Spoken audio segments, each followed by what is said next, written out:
continue on this Star Wars journey to a Star Wars Episode 4, A New Hope, or what is originally first Star Wars film ever created. And for me, the first Star Wars film I ever got to see. I remember the day when my dad said, hey, we're going to sit down and watch some Star Wars today. Watched A New Hope, Empire Strikes Back, and Return of the Jedi all in one sitting. It was glorious. It spent a whole day, and I loved that moment. It's like one of those moments that gets ingrained into your mind for the rest of your lives. But I'm excited to be here, guys, and of course, with all these Star Wars reviews, make sure to hit that like and subscribe button. Comment down below and let me know what your guys' thoughts are on this film. Do you guys like it? Did you hate it? Let's discuss it down below. And the biggest thing is, well, I want to welcome my guest, Rudy from Rudy's Movie Reviews, San Antonio's unofficial movie critic. He's an awesome guy, and I know he loves Star Wars, so I had to get him on this. And of course, this is your first video into my Star Wars revisitings leading up to Episode 9. Click that link up above in that card display and see any other reviews that I've done on here. And again, make sure to go hit that like and subscribe button for Rudy as well. He's a great reviewer, and I definitely want you guys to support him.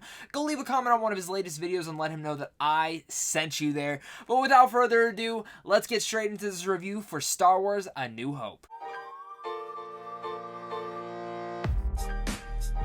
Imperial Forces, under orders from cruel Darth Vader, hold Princess Leia hostage. In their efforts to stop and help the rebellion against the Galactic Empire, Luke Skywalker and Han Solo, Captain of the Millennium Falcon, work together with companion droids R2-D2 and C-3PO, and of course Obi-Wan Kenobi, to rescue the beautiful princess, help the Rebel Alliance, and restore freedom and justice to the galaxy.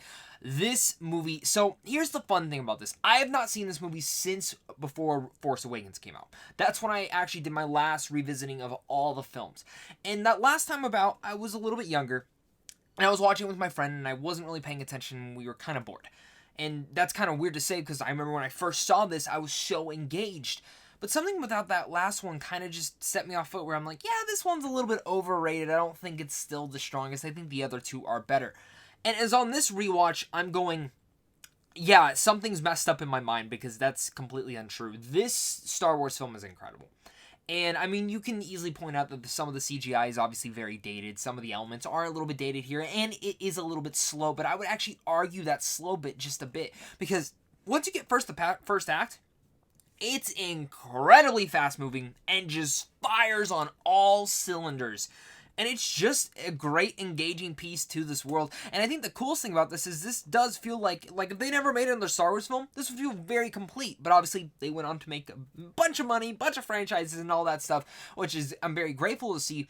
But the thing with A New Hope is it just feels like this nice little world that kind of delves deeper into the Star Wars, but also introduces you to our three main heroines, Luke, Leia, and Han, which I have to say, out of any of the Star Wars characters, they all three have easily the best chemistry with one another. And of course, I do have to throw in Chewbacca, R2-D2, and C-3PO all into the mix as well. And Alec Guinness as Obi-Wan Kenobi is fantastic. Even though I prefer Ewan McGregor, Alec Guinness is fantastic in the role.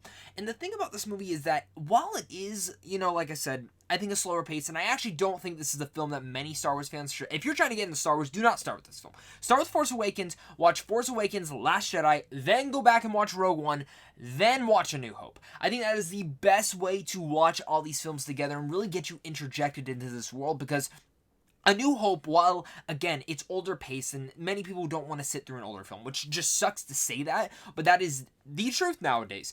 A New Hope just opens up a variety of different things, and it just pretends to be such a classic, and it's so entertaining. Again, the characters in here are fantastic. I love Alec Guinness as Obi-Wan Kenobi. He's fantastic. Mark Hamill as Luke Skywalker is fantastic, and I just have so much love for him. Like, seeing Mark Hamill in this role just provides so much nostalgia feels to him, and there is a little bit of, understanding of where Luke is coming from. Then there is Carrie Fisher as Princess Leia, who's not just gorgeous, but is also a badass and independent. And I love that when you really look back at cinema around this time, Princess Leia is one of the most strongest female protagonists that we've ever seen in a film, and I really like what they do with her. Yeah, I just throw some cliche elements here and there, but it's something with Princess Princess Leia that really delves deep into there. But personally, my favorite in the whole film is Harrison Ford as Han Solo. He's one of my favorite characters in the whole Star Wars series, franchise, whatever you want to say, and I love what Harrison Ford does with this character. And yes, Han did shoot first. Han shot Greedo first. We all know that. Yes, I saw that version of it. I know he shot him first. Thank God. I watched this on Disney Plus, and we're gonna talk about McClunky. It's stupid. Like, it's dumb. It's whatever. Throw it in the trash. Whatever. We're just gonna forget about it. And obviously, the aliens that George Lucas CGI'd in there were, like, not needed. Like, Jabba the Hutt, not needed. Like, there are certain elements in here that just weren't needed at all. But again, it's fine for the part that it's in. Like, it doesn't bother me. Like, I just love being whisked away into this world. And I think a lot of us forget that these are kid movies in a sense. Yes, teenagers can get invested in them. Yes, adults are invested in them. But these are, like, family films that do delve into the deeper, darker side. But so do a lot of other classic films that were made for kids back in the day as well. If we're really looking back in that whole perspective.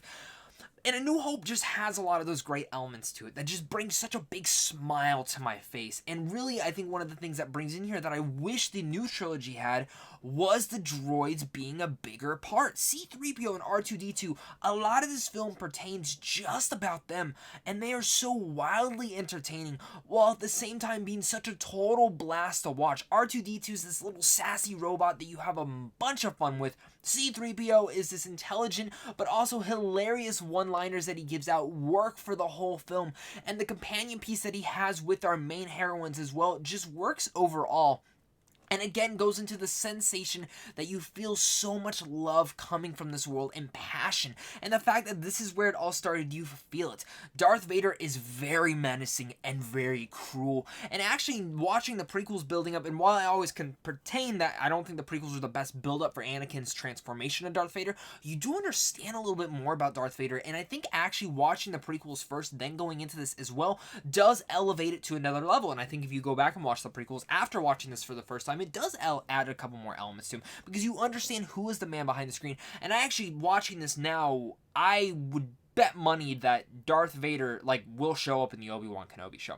Just because of certain dialogue that he has with Obi-Wan Kenobi in here, I just have to go about there and say, they're gonna do something with Darth Vader. Like, you gotta have to. And some of the dialogue they have in here does mix inside the whole thing. One of the things that actually blew me away was the cinematography and the visual effects in this film, because again, I haven't seen this in a couple years. I don't ever care to rewatch it. But this time around now, I just want to keep rewatching it. And in fact, this got bumped up so much higher onto my ranking list than I ever expected it to. Which, again, just is crazy to me. And I don't know what was wrong with me in that mind frame of when I watched it a couple years ago. Maybe I was just so pumped for Force Awakens that I didn't care about anything else in my view plane but just that film. But it's something special. Like, this is something... It's a classic. Like, this is a classic movie. The visual effects still pretty much hold up. A lot of the... Obviously, they didn't use totally visual effects that they had. A lot of it was actual props that they were using, and it still holds up. It's awesome how it's looking. It's badass how it's moving through, and it's still very engaging. And I think one of the biggest engaging parts of the film, though, is John Williams' score. If it wasn't for Williams' score in here, I don't think this film would be elevated to that level and amount that it is, because the score elevates every single scene that it's in. And even though, if you really think about it, almost his score is pretty much the same in each and every film. He does add different flares here and there. Sometimes it goes really different in certain films, which I'm all fine with. The thing with A New Hope is it is the first one, and it's like the score fits for each and every tone, and it just is a very appreciative but in general fantastic adventure that you just don't want to stop watching, and you just want to be engaged 24/7 with. And it's one of my favorite things to be engaged with as I'm watching this.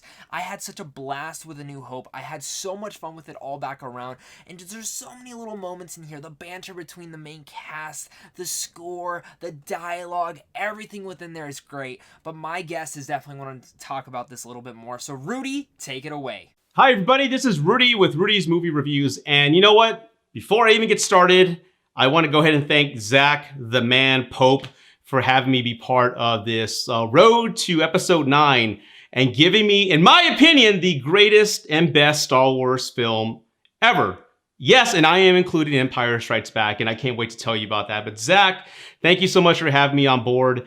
I'm probably the oldest YouTuber out of all the group that you mentioned. I'm 42 years old, so Star Wars, the original trilogy, holds a sacred place in my heart, as I know you, Zach, love Toy Story. You will carry that into your adulthood. And to make this occasion special, Zach, I'm going to give you my opinion on why I believe A New Hope is the greatest. Now, I'm not going to go into a traditional review like I normally do. I'm going to describe 3 elements of A New Hope that differentiate it from all the others and why it's the best. So let's get started on element 1. And element 1, ladies and gentlemen, is the momentum. Bum bum, bum bum, barrr, bum bum. Dun da da, dun da da da da da da da da da da da.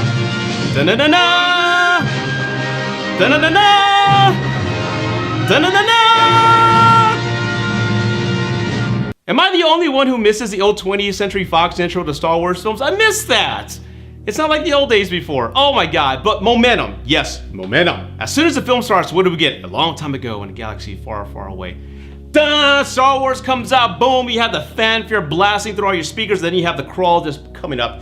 And the film immediately grabs you as an audience member, and you're just, okay, I'm reading, you got my attention, what's going on? The camera pans down, then you see Tatooine rise up.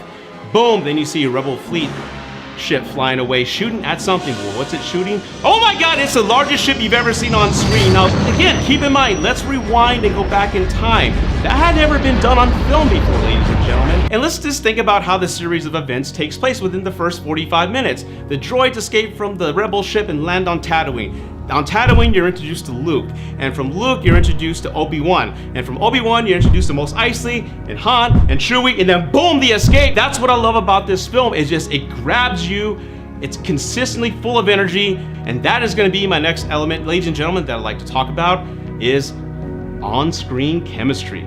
Yeah, chemistry goes a long way. Yes, ladies and gentlemen, chemistry does go a long way on film. Think about it.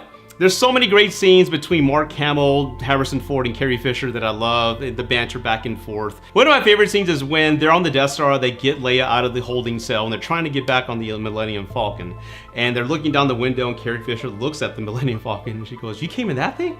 You're braver than I thought." He was like, "No reward is worth this." I love that. I love the banter and the chemistry that you have between each other. And let's compare that chemistry to the other Star Wars trilogies. We have the prequels, which, believe it or not, I hated when it first came out, but now that we have this new set of trilogies coming out, I actually appreciate the prequels more than these new films. Unpopular opinion, but that's just me. Okay, the new films, you have Rey, you have Poe, and Finn. How is their on-screen chemistry? How would you rate that? Well, Poe and Finn had a lot of great on-screen chemistry in The Force Awakens when they first met each other. That was a lot of fun. Rey is just, yeah. But really, if you think about it, this new trilogy, there's no triangle of dynamic characters that just feed off each other. You can argue with me and say Poe, Finn, and Rey do, but you can't compare them to the original Holy Trilogy, no, between Mark Hamill and Carrie. You can't do that. And now let's talk about the prequels. You have Hayden Christensen. Hayden Christensen. Now let's talk about the prequels. You have Hayden Christensen, Natalie Portman, and Ewan McGregor. Out of the 3, we know there's 2 fantastic actors within that trilogy, but I don't blame Hayden Christensen with the on-screen chemistry being so non-existent in the prequels. I really just blame writing and directing. But really, go through the entire prequel trilogy, there's no dynamic on screen. They really try with Obi-Wan, Ewan McGregor and Hayden Christensen when they're one-on-one, but you need that third element. You need that Carrie Fisher to be involved, to just be that different perspective on opinions. And Natalie Portman did okay, but again, I don't blame the actors, I just blame the writing and directing. So, to my point, all 3 trilogies, the first trilogy, there's no better on-screen chemistry than the originals. They're just so amazing. And to add to the on-screen chemistry, these are some of the best written characters of the entire trilogy, arguably, but you know who they are. If I asked you to describe Luke Skywalker, you'd know exactly what to say. He's just a young man who's looking to find his place in the world. He doesn't know where he's at. He feels stuck until an opportunity comes around and leads him toward his destiny, and he discovers who he is. Han Solo, he's a charismatic jerk. He's handsome, he's dashing, but he's also very selfish. He's the man that every woman loves and wants to change, but he's very into himself, and he's just the man. I love Han Solo. And of course, Carrie Fisher, she's a very smart, witty princess who's not your traditional princess, way back in the 70s. She's very outspoken, she's smart, and she's demanding, which I love. Those are some of the greatest characters, I believe, in all of the Star Wars trilogy, and that's a shame. They don't make them like that no more. And for the last element on why I believe this film is the greatest Star Wars film out of the entire 9, yes, I am including The Rise of Skywalker because I know it's not going to be better than A New Hope, and that is the editing.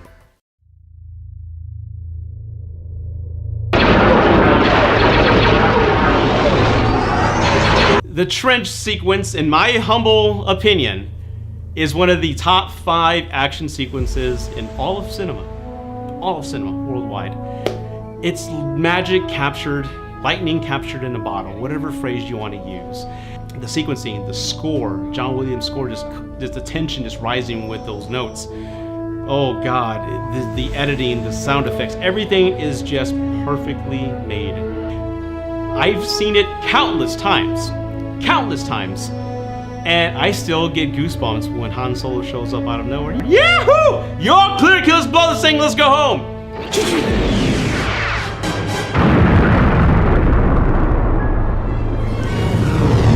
I get goosebumps. I truly do. It just takes me back to my childhood, but from a filmmaking standpoint, think about it.